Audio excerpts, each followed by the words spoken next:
ಒಂದು ಹೃದಯ ವಿದ್ರಾವಕ ಘಟನೆ ನಮ್ಮ ಸೂರ್ಯಪಾನ್ ಪೊಲೀಸ್ ಠಾಣಾ ವ್ಯಾಪ್ತಿಯಲ್ಲಿ ಆಗಿದೆ.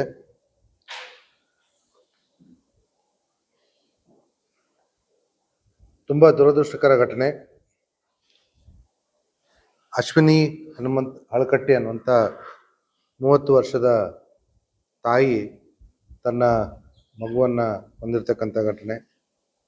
ಈಗಾಗಲೇ ಈ ಮಹಿಳೆಗೆ 3 ಜನ ಹೆಣ್ಮಕ್ಳಿದ್ರು. ಸೊ ಸತತವಾಗಿ 4ನೇ ಬಾರಿಯೂ ಕೂಡ ಹೆಣ್ಮಗು ಆಯಿತು ಅನ್ನೋಂಥ ಒಂದು ಬೇಜಾರಲ್ಲಿ ಮಗುವಿನ ಕತ್ತತ್ರ ಒಂದು ಬೆರಳಿಟ್ಟು ಅದರಿಂದ ಕತ್ತು ಹಿಸುಕಿಸಿ ಉಸಿರುಗಟ್ಟಿಸಿ ಸಾಯುವಂಥ ಒಂದು ಕುಕೃತ್ಯವನ್ನು ಈ ಮಹಿಳೆ ಮಾಡಿದ್ದಾಳೆ. ತುಂಬ ದುರ್ದೈವಕರ ಘಟನೆ. ಆದರೆ ಕಾನೂನು ಪ್ರಕಾರ ನಾವು ಕ್ರಮ ಕೈಗೊಳ್ಳಲೇಬೇಕು. ಆ ಪ್ರಕಾರವಾಗಿ ಈ ಅಶ್ವಿನಿ ಹಳಕಟ್ಟಿಯ ತಾಯಿಯಾಗಿರ್ತಕ್ಕಂಥ ರೇಣುಕಾ ಪಡಿಯಪ್ಪ ಮೂಲಿಮನಿ ಅವರೇ ಒಂದು ಕಂಪ್ಲೇಂಟನ್ನು ಕೊಟ್ಟಿದ್ದಾರೆ. ಈ ರೀತಿ ಏನು ಘಟನೆ ಆಗಿದೆ ಅನ್ನೋದ್ರ ಬಗ್ಗೆ.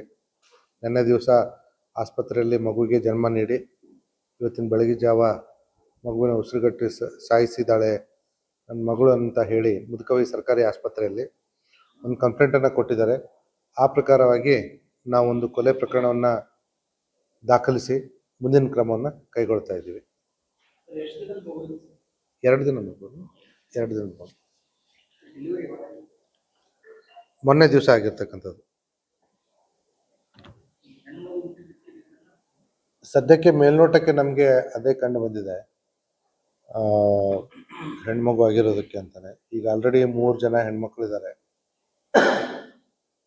ಮುಂದೆ ತನಿಖೆ ನಡೆಯುತ್ತೆ. ಇನ್ನು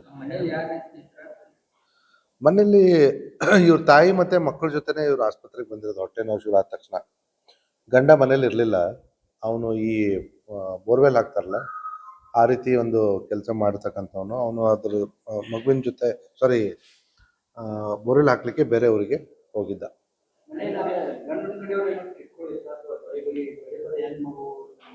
ಪ್ರಾಥಮಿಕ ತನಿಖೆಯಲ್ಲಿ ನಮಗೆ ಆ ರೀತಿ ಯಾವುದೂ ಕಂಡು ಬಂದಿಲ್ಲ. ಮತ್ತೆ ಗಂಡ ಹೆಂಡತಿ ಅನ್ಯೋನ್ಯವಾಗಿದ್ದರು ಅನ್ನೋಂಥದ್ದು ನಮಗೆ ಬಂದಿರತಕ್ಕಂಥ ಮಾಹಿತಿ. ಆದಾಗ್ಯೂ ಕೂಡ ತಾವು ಹೇಳಿದಾಗೆ ಎಲ್ಲ ಆಯಾಮಗಳಿಂದ ನಾವು ತನಿಖೆಯನ್ನು ನಡೆಸ್ತಾ ಇದ್ದೀವಿ. ಕಾನೂನು ಏನು ಹೇಳುತ್ತೆ ಅಂತಂದರೆ ಇದು ಅಕ್ಷಮ್ಯ ಅಪರಾಧ, ಹಾಗಾಗಿ ನಾವು ಅರೆಸ್ಟ್ ಮಾಡಬೇಕಾಗುತ್ತೆ. ಅದ್ರ ಜೊತೆಗೆ ಮಹಿಳೆ ಬಾಣಂತಿಯಲ್ಲಿದ್ದಾಳೆ.